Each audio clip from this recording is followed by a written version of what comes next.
Hello everyone, welcome back to NS career academy. RRB এনটিপিসির previous year paper থেকে বাছাই করা সব থেকে টপ লেভেলের প্রশ্ন নিয়ে আজকের এই সেশনে আমরা আলোচনা করব। শুধু আরআরবি এনটিপিসি নয়, যারা গ্রুপ ডির পরীক্ষা দেবে বা আরপিএফ এর এক্সাম দেবে তারাও কিন্তু অবশ্যই এই ক্লাসগুলো নিয়মিত দেখো এবং শেষ পর্যন্ত দেখো, কতটা হেল্পফুল হবে নিজেরা বুঝতে পারবে। তো দেখে নেব আজকের প্রথম প্রশ্ন কি রয়েছে। দেখো, সব থেকে গুরুত্বপূর্ণ প্রশ্ন, একজন ব্যবসায়ীর দ্বারা দুটি দ্রব্য বিক্রি করা হয়, তাদের মধ্যে একটি 20% লাভে বিক্রি হয়, এটির বিক্রয় মূল্য অন্য দ্রব্যের ক্রয় মূল্যের সমান, যা 20% ক্ষতিতে বিক্রি করা হয়। অর্থাৎ অন্য দ্রব্যটা 20% ক্ষতিতে বিক্রি করা হয়েছে। লাভ বা ক্ষতির শতাংশ অ্যাপ্রক্সিমেট ভ্যালু বের করতে বলেছে। কিভাবে বের করব আমরা এবং কতটা সহজভাবে বের করা যেতে পারে দেখো। প্রথমে দেখো 20% লাভ করেছে যে দ্রব্যতে, তাহলে 20% মানে আমরা কি জানি, 1/20% মানে 1/5। যদি বুঝতে অসুবিধা হয় আমি লিখে দিচ্ছি 20%। দেখো 20% মানে হচ্ছে 20/100 মানে 1/5। ওকে, তাহলে প্রথম দ্রব্যের দেখো সিপি অর্থাৎ কস্ট প্রাইস কত হবে, কস্ট প্রাইস হবে 5 টাকা এবং সেলিং প্রাইস কত হবে, যেহেতু প্রফিট হয়েছে তাহলে 5 টাকা যোগ 1 টাকা অর্থাৎ 6 টাকা হয়েছে সেলিং প্রাইস। ওকে, আবার দ্বিতীয় দ্রব্যের ক্ষেত্রে দেখো, দ্বিতীয় দ্রব্যের যদি আমরা কথা বলি, যে দ্রব্যটা দেখো 20% ক্ষতিতে বিক্রি করা হয়েছে, তাহলে একই রকম রেট অফ এখানে পার্সেন্টেজ ভাঙলে একই রকম আসবে, 1/5 আসবে। তাহলে দ্বিতীয় দ্রব্যের দেখো সিপি যেটা হচ্ছে 5 টাকাই, কিন্তু সেলিং প্রাইস কত হবে, যেহেতু ক্ষতি হয়েছে তাহলে 5 টাকা মাইনাস 1 হবে, এক্ষেত্রে 4 হবে। বাট এই ক্ষেত্রে দেখো আমাদের বলে দেওয়া হয়েছে যে প্রথম দ্রব্যে দেখো যাদের মধ্যে 20% বিক্রি হয়, একটির বিক্রয় মূল্য অন্য দ্রব্যের ক্রয় মূল্যের সমান, এটির বিক্রয় মূল্য অর্থাৎ প্রথমটার বিক্রয় মূল্য 6 টাকা বা 6 ইউনিট, যেটা দ্বিতীয়টার ক্রয় মূল্যের সমান, অর্থাৎ এই দুটো সমান করতে হবে, 5 এবং 6 সমান করতে হবে। তো 5 এবং 6কে সমান করতে হলে কি করব আমরা, দেখো 5 আর 6 লসাগু কত হয়, 5 আর 6 লসাগু 30। তো আমরা কি করব, এই দুটোকে সমান বানাতে গেলে এটাকে 6 দ্বারা মাল্টিপ্লাই করব, 5 6 30 হবে, আর এটাকে 5 দ্বারা মাল্টিপ্লাই করব, 5 6 30 হবে, তাহলে ইকুয়াল হয়ে যাবে। অর্থাৎ পুরো কিন্তু রেশিওটাকেই গুণ করতে হবে, এখানে এটাকেও 5 দ্বারা, এটা 6 দ্বারা, মানে এটাকেও 6 দ্বারা গুণ। এটা চেঞ্জ হয়ে গেল, চেঞ্জ হয়ে কি দাঁড়াচ্ছে সেটা দেখো, 5 5 25, আর এখানে কত হচ্ছে সেলিং প্রাইস 30 টাকা। প্রথমটা দেখো 5 6 30 টাকা ক্রয় কস্ট প্রাইস, আর এটার সেলিং প্রাইস কত হচ্ছে 4 6 24 টাকা। তাহলে আলটিমেটলি আমরা যেটা পেলাম, দেখো টোটাল কস্ট প্রাইস কত দুটোর, 55, 55 টাকায় কেনা হয়েছে, আর সেলিং প্রাইস কত 4 3 2 5, 54 টাকায় বিক্রি করেছে দুটো, আর দুটো কিনেছে 55 টাকায়। তাহলে কত টাকার লস হলো দেখো, 55 থেকে 54 ক্ষতি হয়েছে 1 টাকা, তাই না, ডিফারেন্স হচ্ছে 1 টাকা। তো 1 টাকা ক্ষতি হলো, তাহলে 1 টাকা ক্ষতি কত টাকায়, 55 টাকায়, তাহলে 100 টাকায় কত, এটাই তো ইন্টারেস্ট রেট অফ, এটাই তো পার্সেন্টেজ। ঠিক আছে, ইন্টারেস্ট মানে পার্সেন্টেজ। তাহলে আমরা দেখো এটা যদি কেটে দিই, 5 11 55, আর এখানে হচ্ছে 5 20 100। ঠিক আছে, 5 11 55 5 20 100, অ্যাপ্রক্সিমেট ভ্যালু হচ্ছে 11 দিয়ে 11 কে 11, তারপরে কত হবে, এখানে হচ্ছে 9, তাহলে 8 11 88, মোটামুটি 1.8%। ঠিক আছে, 1.8%। বুঝতে পারলে প্রত্যেকে, খুবই সুন্দর প্রশ্ন এটা ছিল এবং আশা করি প্রত্যেকে বুঝতে পেরেছ।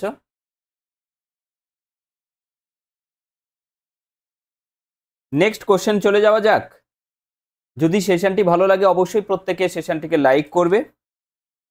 2 নম্বর প্রশ্ন,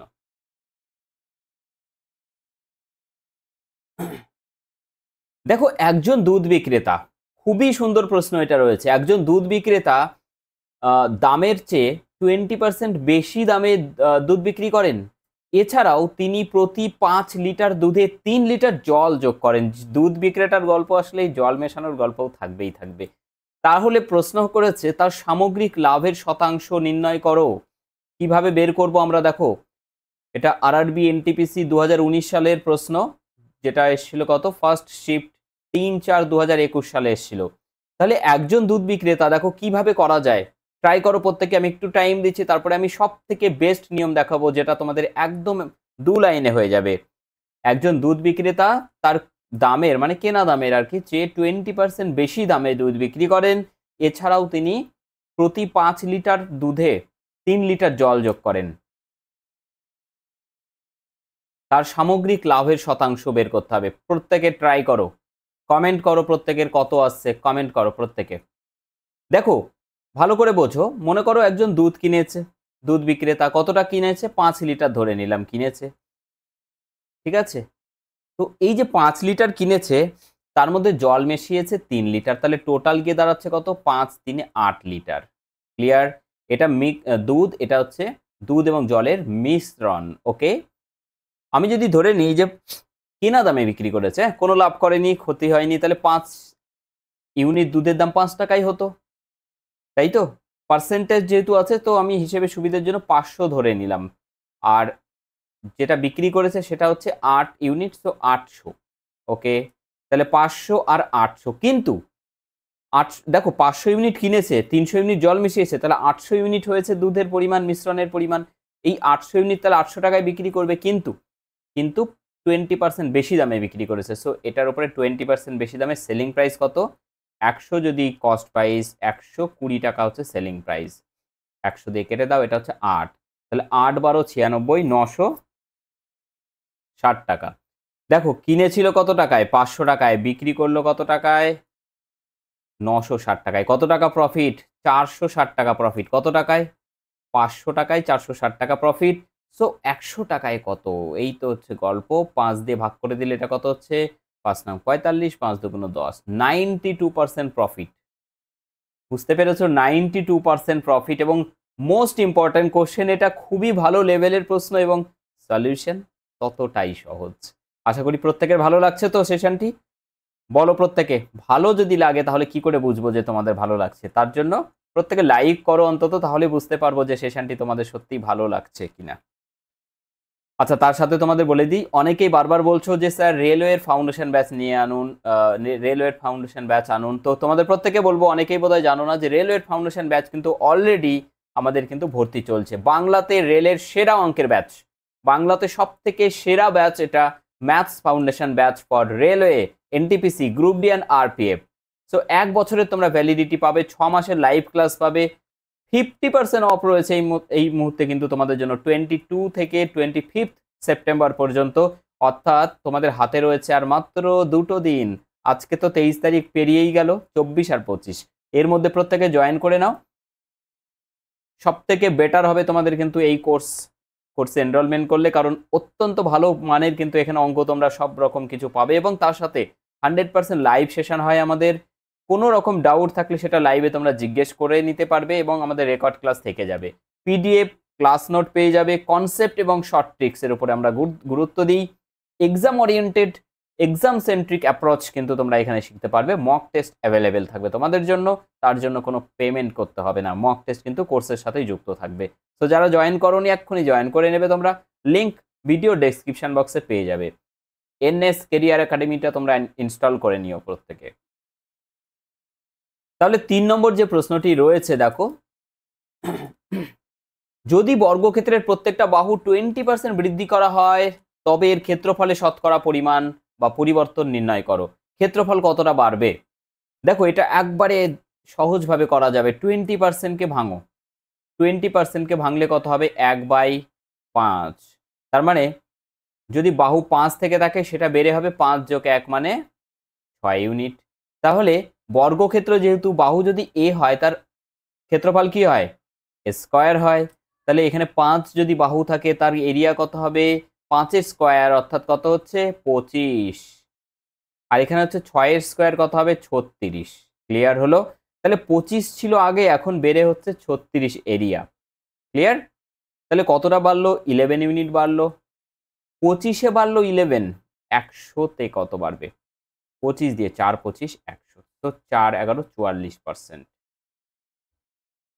44%, that is option, second option is the correct answer. Second option is the correct answer. আশা করি প্রত্যেকে বুঝতে পেরেছো। খুবই কিন্তু ভালো মানের প্রশ্ন রয়েছে আজকের, দেখো দারুণ প্রশ্ন এটা রয়েছে। দারুণ প্রশ্ন এটা রয়েছে হাইট অ্যান্ড ডিস্টেন্স থেকে, এবং হাইট অ্যান্ড ডিস্টেন্সের যদি প্রবলেম তোমরা সলভ করতে চাও তাহলে সব থেকে সহজভাবে তোমরা কিন্তু আমাদের এই চ্যানেল ফলো করো, কারণ হাইট অ্যান্ড ডিস্টেন্সের সব থেকে সহজ পদ্ধতিতে আমরা কিন্তু সলভ করে থাকি।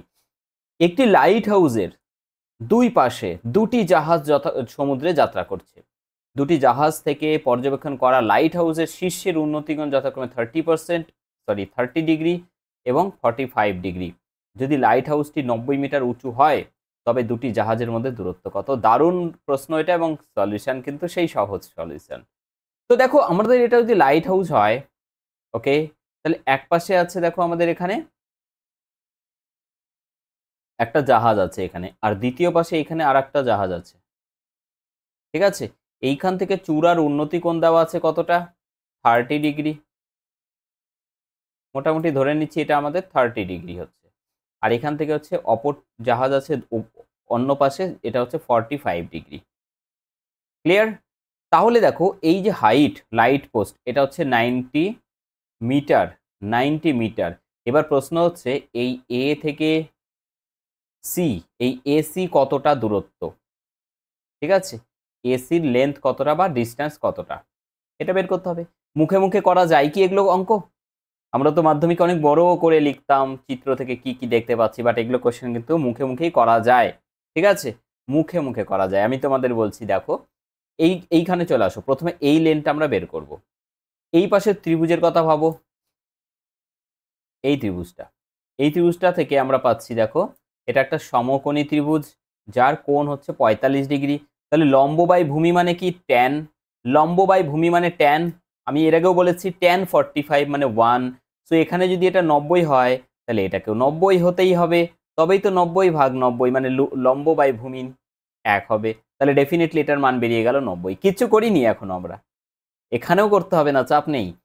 এবার এখানে দেখো এইটা হচ্ছে লম্ব আর এটা হচ্ছে ভূমি, এটা হচ্ছে লম্ব এটা হচ্ছে ভূমি। এবার আছে tan 30, tan 30 মান কত লিখে দিই আমি একটু, tan 30 মান কত? 1/√3। অর্থাৎ লম্ব যদি তোমার 1 হয় এটা হবে √3, তাই তো বলেছে 1 হলে এটা √3, সো এটা 90 হলে এটা কত হবে? 90√3, দ্যাটস ইট। ওকে, তাহলে এই দুটো যোগ করলে কত হচ্ছে ভাই? বলেছিলাম তোমাদের পেন পেপার ছাড়া মুখে মুখে করতে পারবে। তাহলে 90√3 আর এখানে 90 যোগ করলে 90 কমন নিয়ে নাও, √3 + 1 ইজ দ্য কারেক্ট অ্যান্সার। কিচ্ছু করতে হলো না, জাস্ট দেখে দেখে অনায়াসে আমরা অ্যান্সার বের করে নিতে পারি যখন তোমরা কোনো হাইট অ্যান্ড ডিস্টেন্সের কোশ্চেন করবে। সব থেকে সহজ কিন্তু হাইট অ্যান্ড ডিস্টেন্সের কোশ্চেন সলভ করা। আই হোপ কি প্রত্যেকে বুঝতে পারলে, ভালো লাগলো পদ্ধতিটা। যদি ভালো লাগে লাইক করতে অসুবিধে কোথায় তোমাদের? একটা লাইক করো, আরও বেশি অক্সিজেন পাবো আমি, আরও বেটার ক্লাস তোমাদেরকে প্রোভাইড করতে পারবো। 5 নম্বর প্রশ্ন কি রয়েছে?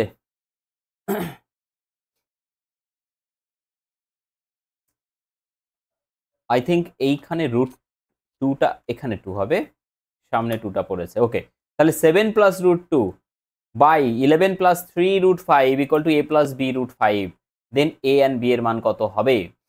কি আছে? 7 + √2 ডিভাইডেড বাই 11 + 3√5। আমরা এর আগেও আলোচনা করেছি যখনই এরকম কোনো কিছু থাকে আমরা প্রথমে করণী নিরসন করব, নিচে করণী যেটা আছে তার জন্য কি কনজুগেট দ্বারা গুণ করতে হয়, অর্থাৎ 11 - 3√5 দ্বারা জাস্ট গুণ করব ওপরে এবং নিচে।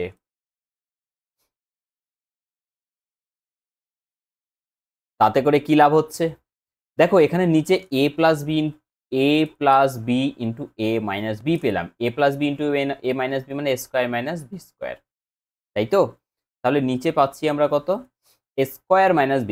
দেখো 11 স্কোয়ার, 11 স্কোয়ার মানে তো 121 মাইনাস b², 3√5 তার স্কোয়ার কত হয়? 3√5 এর স্কোয়ার কত হবে? দেখো 3 3 9 ইন্টু √5 এর স্কোয়ার মানে 5, সো 5 নং 45। তাহলে এখানে লিখবো কত? 45। তাহলে কত হবে? 76। ঠিক আছে, ওপরে দেখো, ওপরে গুণ করো, একবারে করার চেষ্টা করো। দেখো প্রথমে এইটা দিয়ে এটাকে গুণ, কত হবে? 7 11 77। আচ্ছা আমি ভেঙে দিচ্ছি, হ্যাঁ। তারপরে এইটা দিয়ে এটাকে গুণ করো, মাইনাসের 3 2 6, আচ্ছা শুধু রয়েছে 3 রয়েছে না? আই থিঙ্ক এখানে কিছু একটা মিস্টেক হলো মনে হচ্ছে নাকি। হ্যাঁ, এইখানে একটু মিস্টেক হয়েছে। এখানে তোমরা একটু কারেকশন করে নিও তো। এটা 5 হবে, হ্যাঁ? এটা 5 হবে আর এখানে 2 টা ছিল ঠিকই জায়গাতে, ঠিক আছে? এখানে আমার একটু মিস্টেক হলো। আমি কারেকশন করে দিলাম। আশা করি প্রত্যেকে বুঝতে পেরেছো। এটা হচ্ছে, এটা কত হবে তাহলে? 5 2 রুট 5, হ্যাঁ? সরি ভাই। তাহলে কত হচ্ছে দেখো, এবার গুণ করো এখানে। গুণ করলে কত হচ্ছে দেখো, 7 11 77, আর এখানে হচ্ছে 3 দুগুণ 6 -6, আর এখানে √5 ইন্টু √5 মানে কত? 5। তাহলে 3 দুগুণ 6 5 6 30, তাহলে মাইনাসের 30। এবার দেখো 7 -3 √5, তাহলে 3 7 21 21 √5, আর এখানে হচ্ছে মাইনাস প্লাস এটা 11 দুগুণ 22 √5। ওকে, ইয়েস। তাহলে ওপরে দেখো 77 -30 মানে হচ্ছে 47, আর এখানে 21 মাইনাস আছে আর 22 প্লাস আছে √5 এর, তাহলে হয়ে যাবে শুধুমাত্র প্লাসের √5 বাই 76। ঠিক আছে, তাহলে এখান থেকে কি পাচ্ছি আমরা দেখো, 47/76 প্লাস √5 ডিভাইডেড বাই 76। এটাই হচ্ছে দেওয়া আছে কি, a প্লাস বি √5। তাহলে এর মান হচ্ছে এইটা। ওকে, তাহলে এর মান পেয়ে গেলাম আমরা, এটা 47/47, এটা হচ্ছে এ, আর 1/দেখো 76, কারণ এখানে হচ্ছে √5 তো আছেই, তাহলে শুধু 1/16 হচ্ছে বি এর মান, তাহলে এটা হচ্ছে এ, এটা বি। তো কারেক্ট অ্যান্সার হচ্ছে fourth option. Fourth option is the correct answer. আশা করি প্রত্যেকে বুঝতে পেরেছো, এবং আমি বলেছিলাম তোমাদের যে আজকের কিন্তু প্রশ্নের লেভেল খুবই ভালো রয়েছে। দেখো এটাও খুবই সুন্দর প্রশ্ন। 12 সেন্টিমিটার অভ্যন্তরীণ ব্যাসার্ধের একটি গোলার্ধীয়, আচ্ছা, বাটিতে, মানে গোলক ধরনের একটা বাটিতে একটি তরল থাকে। গোলার্ধীয় মিনস এখানে গোলকের অর্ধেক, ঠিক আছে? অর্ধেক গোলক একটা বাটি। বাটি কি হবে? ফুল গোল তো হবে না, অর্ধেক তো কাটাই থাকবে বাটি, তাই না? তো একটি তরল 3 সেমি, এই তরলটি 3 সেমি এবং 4 সেমি উচ্চতা, 4 সেমি বিশিষ্ট ভূমির ব্যাস যুক্ত। আচ্ছা, এখানে আমি একটু কারেকশন করে দিচ্ছি, এটা আগে পরে হয়ে গেছে।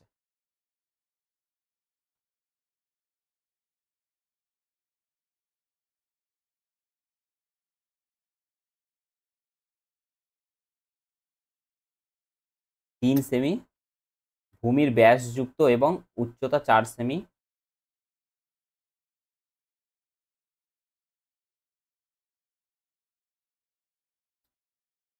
যুক্ত শঙ্কু আকৃতির ছোট বোতলে, দেখো আরেকবার দেখো, এই তরলটি 3 সেমি ভূমির ব্যাস এবং উচ্চতা 4 সেন্টিমিটার যুক্ত শঙ্কু আকৃতির ছোট বোতলে ভর্তি করতে হবে। খালি বাটি খালি করতে এই ধরনের কয়টি বোতল লাগবে? তাহলে প্রথমে দেখো আমাদের একটা গোলক আছে, অর্ধগোলক, এরকম আকৃতির একটা বাটি আছে। সেই বাটির যে তরল সেটা ঢালা হবে কি, এইরকম আকৃতির একটা ফানেল আছে। সেই কি আছে, শঙ্কু আকৃতির বোতল আছে। এইরকম বোতল কতগুলো লাগবে? ঠিক আছে, তো এই যে অর্ধগোলক আকৃতির বাটি, এই বাটির আয়তন কি হয় দেখো, গোলকের কি হয় 4/3 পাই আর কিউব, তাহলে এটার হবে 2/3, যেহেতু অর্ধেক 2/3 পাই আর কিউব। আর এর মান দেওয়া আছে দেখো 12 সেন্টিমিটার অভ্যন্তরীণ ব্যাসার্ধ, তাহলে আর এর মান হচ্ছে ইন্টু 12 কিউব, তাহলে 12 ইন্টু 12 2/3 পাই আর কিউব। ওকে, 2/3 পাই আর কিউব সমান কতগুলো লাগবে? এইরকম ছোট আকৃতির বোতল যেটা শঙ্কু আকৃতির, এর ভূমি দেওয়া আছে দেখো, ভূমির ব্যাস দেওয়া আছে 3, তাহলে ব্যাসার্ধ হবে কত? ব্যাসার্ধ হবে 3/2, আর উচ্চতা দেখো, এই হাইটটা দেওয়া আছে, এইচ দেওয়া আছে কত? 4 সেন্টিমিটার। ঠিক আছে, তাহলে এখানে বসিয়ে দাও এবার। এটার তাহলে আয়তন কত হবে? এর আয়তন পাই আর স্কোয়ার এইচ, তাহলে পাই আর স্কোয়ার মানে হচ্ছে 3/2 ইন্টু 3/2 ইন্টু এইচ, এইচ মানে হচ্ছে 4। কতগুলো এরকম পাওয়া যাবে? ধরে নিলাম এন খানা পাওয়া যাবে, তাহলে ইন্টু এন করে দিলাম, পাই পাই কেটে গেল। ঠিক আছে, দেখো 3 দিয়ে একটা 3 দিয়ে 4, 3 4 12 দিয়ে একটা 12 কেটে দিলাম। তাহলে n সমান কত হবে? n সমান কত হবে? দেখো এখানে আছে 2/3, এই 3 দিয়ে একটা 12কে কেটে দিলাম 4। দেখো 4 4 16, 16 দুগুণ 32, ইন্টু এখানে 2 দুগুণ 4, তাহলে 32 ইন্টু 4 কত হয়? 4 দুগুণ 8। কিছু একটা কি কাটা মিসিং হলো?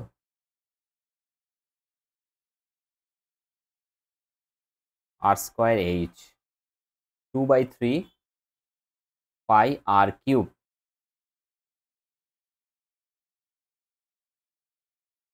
4 দুগুণ 8, 3 4 12। না, কোথাও একটা মিসিং হয়েছে এবং দেখে নিচ্ছি কোথায় মিসিং হলো। 4 4 16, 16 দুগুণ 32 ইন্টু 4। এক্সট্রিমলি সরি ভাই, কোথাও যেন কিছু একটা ছাড়া পড়েছে। তোমরা একটু কমেন্ট করে বলো তো কোথায় ছাড়া পড়েছে।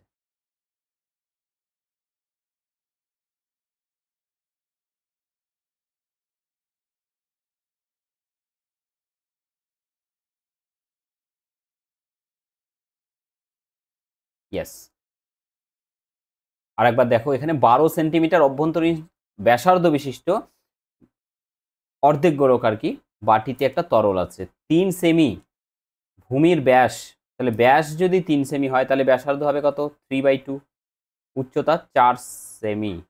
আচ্ছা, ঠিকই আছে।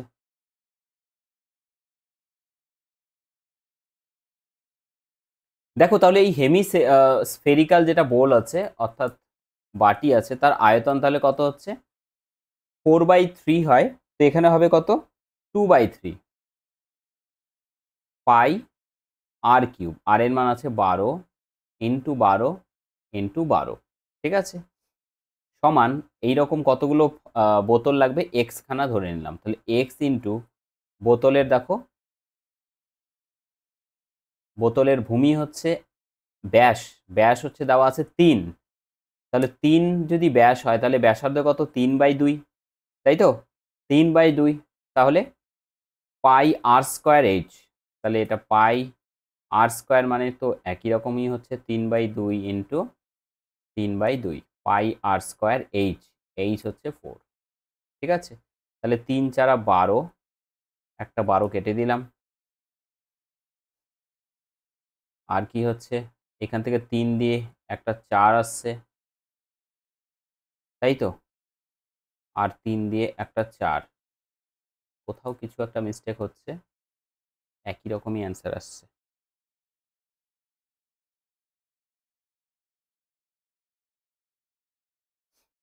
দুই দুগুণ 4, আর এখানে 4 4 16, 16 দুগুণ 32, 32 ইন্টু 2 দুগুণ 4, সেই তো একই আসছে।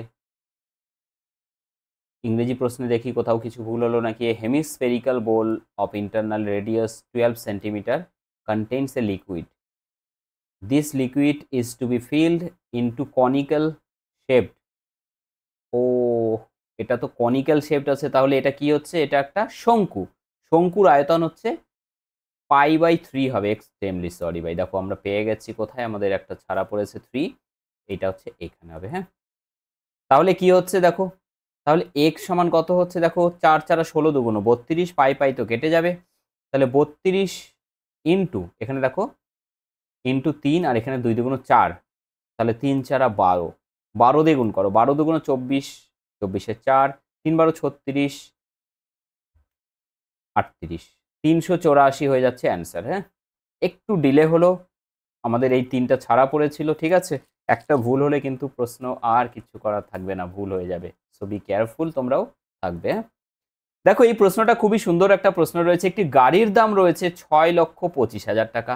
এটি তার মূল্যের অর্থাৎ ক্রয় মূল্যের 80% বীমা করা হয়েছিল। গাড়িটি সম্পূর্ণভাবে ক্ষতিগ্রস্ত হয়েছে। বীমা কোম্পানি বীমার 90% প্রদান করেছে। গাড়ির দাম এবং প্রাপ্ত পরিমাণের মধ্যে পার্থক্য কত? অর্থাৎ দেখো টোটাল গাড়ির দাম কত? 6,25,000, তার 80% বীমা, তাহলে বীমা কত? 100 টাকা যদি হয় তার মধ্যে 80% বীমা মানে 80 টাকা। তাই তো, 80 টাকা। এই বিমার আবার 90% পেয়েছে, তাহলে 100 টাকা যদি হয় তার মধ্যে পাবে 90%, এই তো। তাহলে এই দুটো শূন্য দিয়ে একটা শূন্য কেটে দিলাম, এই 100 দিয়ে এই শূন্য কেটে দিলাম। তাহলে জাস্ট এটাকে গুণ করতে হবে এবার আমাদের। দেখো 8 × 625 মানে হচ্ছে কত? 5 × 40 শূন্য, হাতে 4, 8 × 2 = 16, 4 × 20, শূন্য হাতে 2, 6 × 48, 49, 50। ওকে, এবার 9 দিয়ে গুণ এটাকে। তাহলে কত হচ্ছে? 5।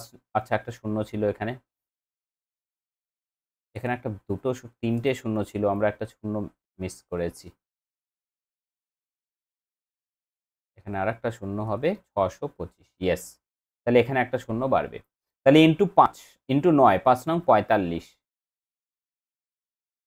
4,50,000। তাহলে টোটাল দাম ছিল আমার 6,25,000। তার মধ্যে 4,50,000 টাকা পেয়েছে। কত টাকা কম পেয়েছে? 0,005,7,1, 1,75,000 টাকা কম পেয়েছে। ঠিক আছে, 1,75,000 টাকা কম পেয়েছে। খুব ভালো প্রশ্ন এটা, খুব ভালো প্রশ্ন। 8 নম্বর প্রশ্ন কিভাবে করা যায়? 8 নম্বর প্রশ্ন বলো, 8 নম্বর প্রশ্ন বলো কিভাবে করব আমরা।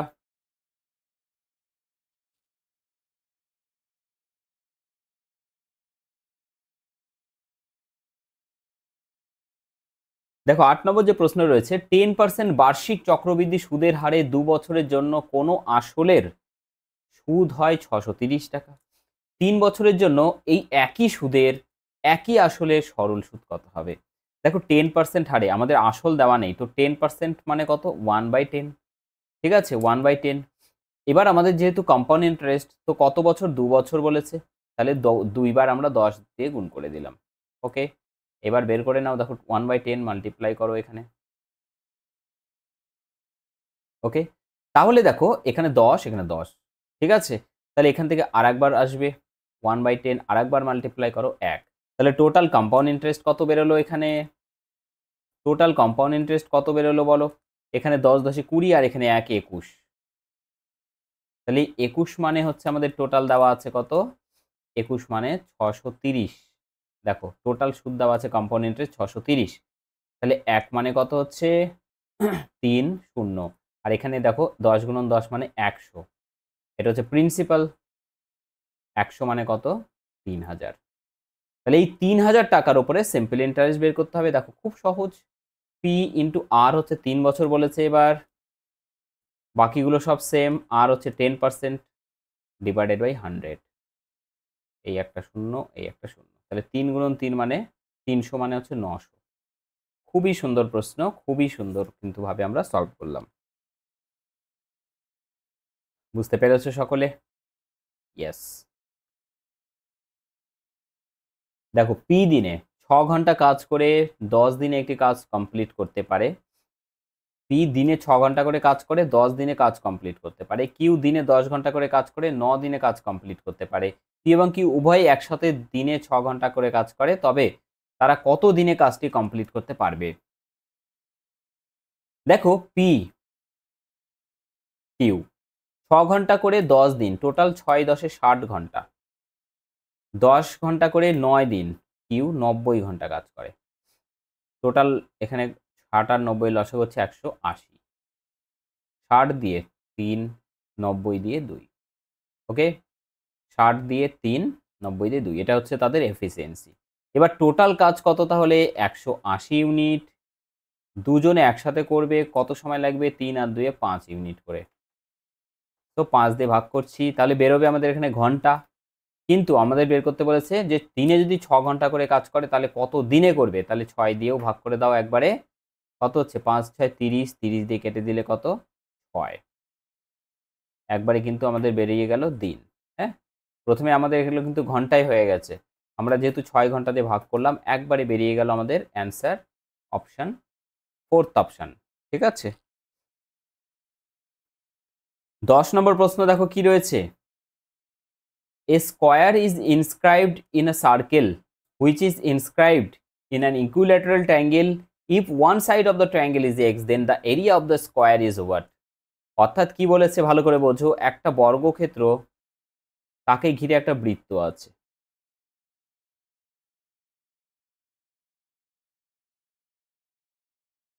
এইরকম। ওকে, আবার এই বৃত্তকে ঘিরে একটা সমবাহু ত্রিভুজ আছে, ইকুইল্যাটারাল ট্রায়াঙ্গেল। এই তো, ঠিক আছে। বৃত্তটা একটু ভালো করে দেওয়া যায় নাকি দেখি।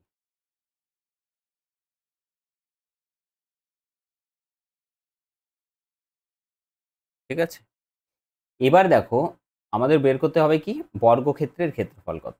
ওকে, তো আমরা সব থেকে বাইরে আছে সমবাহু ত্রিভুজ, এর প্রত্যেকটা বাহু যদি এক্স ধরে নিই, ঠিক আছে, আর এর ভেতরে যে বৃত্তটা আছে তার বৃত্তের হচ্ছে এটা ডায়ামিটার, তাহলে এটা হচ্ছে ব্যাসার্ধ আর ধরে নিলাম। ওকে, তাহলে এই ডায়ামিটার আর, সরি ব্যাসার্ধ আর, রেডিয়াস আর সমান কি হয়, এক্স বাই 2√3। এটা হচ্ছে রিলেশন, সমবাহু ত্রিভুজের ভেতরে যদি বৃত্ত থাকে তার রেডিয়াস সমান এক্স বাই 2√3 হয়, তাই তো, এক্স বাই 2√3 হয়। ওকে, এইবার এখান থেকে দেখো,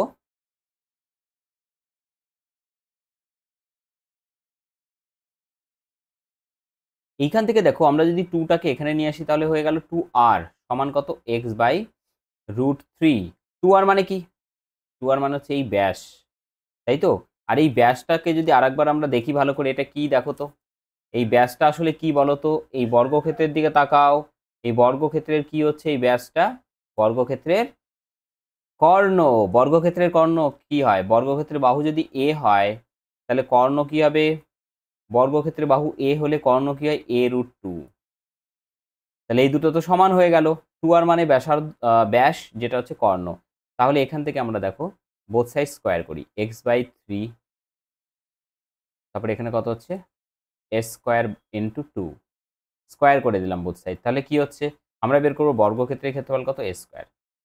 তাহলে এ স্কোয়ার সমান কত হচ্ছে, এক্স স্কোয়ার বাই 3 দুগুণ 6। ঠিক আছে, আমাদের অ্যান্সার বেরিয়ে গেল, fourth option is the correct answer. Okay, fourth option is the correct answer. তো আজকের আমাদের সেশন এখানেই শেষ হবে। মোট 10খানা টপ লেভেলের প্রশ্ন নিয়ে আমাদের আলোচনা আজকে হলো। আশা করি প্রত্যেকের ভালো লেগেছে। যদি ভালো লাগে অবশ্যই চ্যানেলটিকে সাবস্ক্রাইব করে রাখো, না হলে নেক্সট ক্লাসের নোটিফিকেশন তোমরা পাবে না। তাছাড়াও তোমরা কিন্তু আমাদের টেলিগ্রাম চ্যানেল এনএস কেরিয়ার একাডেমিতে জয়েন করে থাকো, সেখানে সমস্ত ক্লাসের লিঙ্ক আমরা প্রোভাইড করে দিই। ঠিক আছে, থ্যাংক ইউ সকলকে শেষ পর্যন্ত ক্লাসে যুক্ত থাকার জন্য। Thank you so much.